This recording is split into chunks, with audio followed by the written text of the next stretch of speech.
Nah, oke teman-teman ya, saya akan kembali lagi yang membahas mengenai kabar terbaru dari Timnas Indonesia. Yang fokus kali ini saya akan membahas ya mengenai update-annya pemain keturunan. Nah, ini ada kabar terbaru sebenarnya 2 hari yang lalu ya, karena memang saya sibuk sekali ya, jadi memang baru bisa saya buat konten ini ya, agar kalian mendapatkan informasi terbaru mengenai updatean lawan Australia nanti.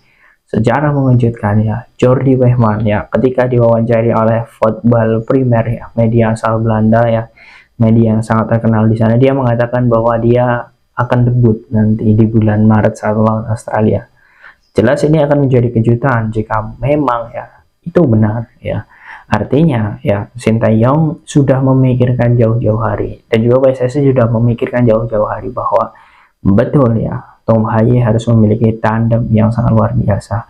Setidaknya ada 2 nama ya, kalau memang Jordi Wehman nanti bisa debut di bulan Maret, saya akan membahas tuntas ya pemainnya akan diproses ini teman-teman ya. Sebelum saya lanjut ya, ini ada kabar gembira. Ini parfum super premium, beli 1 gratisnya 3. Jadi nanti kalian akan dapat 4 botol.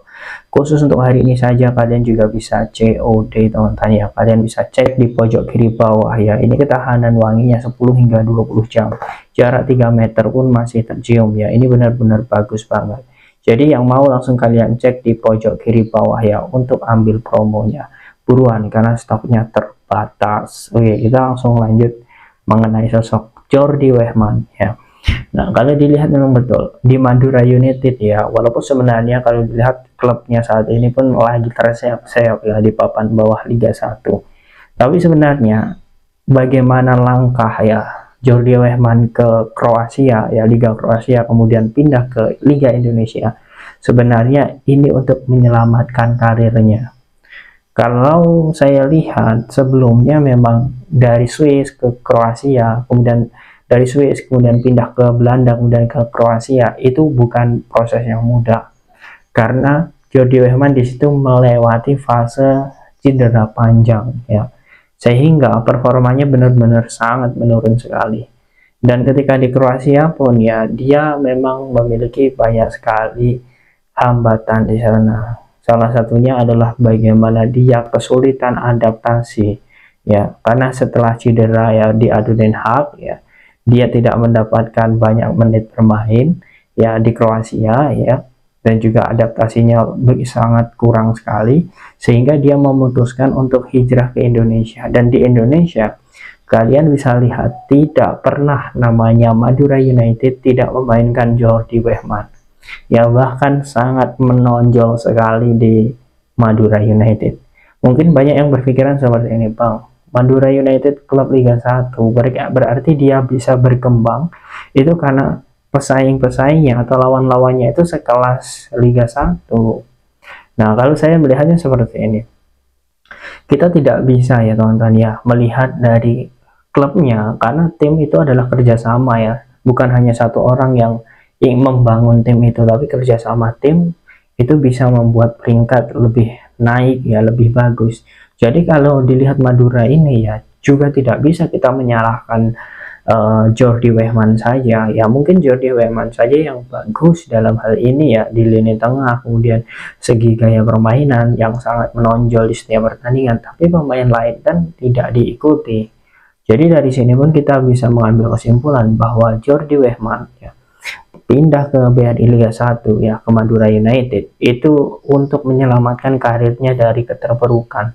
Dan saat ini keputusan Jordi itu sudah tepat menurut saya. Bahkan Jordi pun ya dalam wawancara juga di media Belanda, dia mengatakan bahwa setelah ini dia akan mencari tantangan yang lebih baik lagi ya, karena menurut dia performanya sudah mulai stabil ya. Dia ingin naik lagi levelnya, mungkin ke Liga Jepang ataupun Liga Korea jika di Asia ya. Jika memang dia masih memiliki kesempatan, dia ingin ke Eropa Timur ya, seperti Slovakia, Slovenia ya, negara-negara tersebut yang memang dia inginkan ya. Nah, menurut saya planning dari Jordi Wehman ini sudah jelas ya. Jadi dia tidak ingin terpaku ya, dan juga tidak ingin stuck di BRI Liga 1 saja.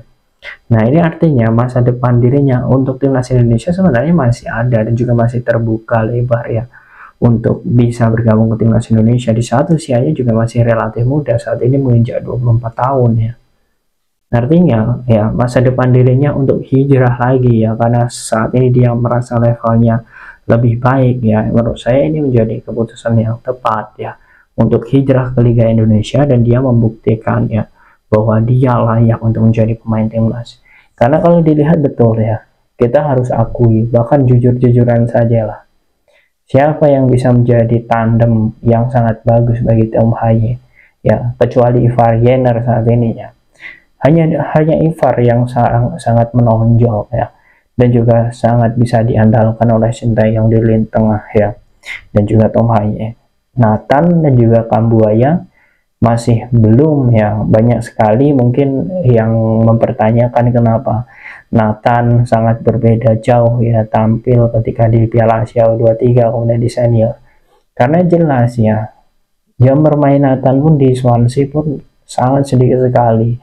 Jadi di situ saja kita sudah melihat bahwa sebenarnya ketika bergabung bersama timnas Indonesia, kemudian menjadi starter dengan para pemain yang banyak pengalaman jam terbang di klub, itu sangat berbeda sekali. Nah, prospek dari Jordi Wehman itu juga di situ, teman-teman.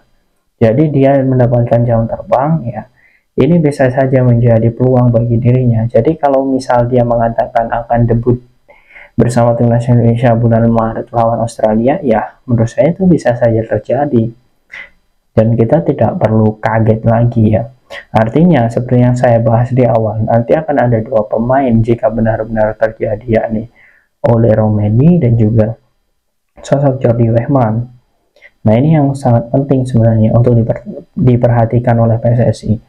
Tapi yang jelas menurut saya ya, ini sangat positif lah jika memang Jordi Wehman ini dinaturalisasi, karena memang kita sangat membutuhkan ini tengah di saat ya kepastian Jairo Ridwals ya itu saat ini belum ada tanda-tanda, walaupun ya seperti sosok Sandy Walsh ya kemarin juga sudah mengatakan bahwa untuk Jairo Ridwals tunggu tanggal mainnya. Artinya di situ saya melihat bahwa Sandi ya sudah bernegosiasi lah dalam hal ini ya, mungkin jadi mata-mata atau agen dadakan dari sosok Jairo Ridwals ya, yang memperkenalkan timnas Indonesia, kemudian potensi ke depan, planning ke depan.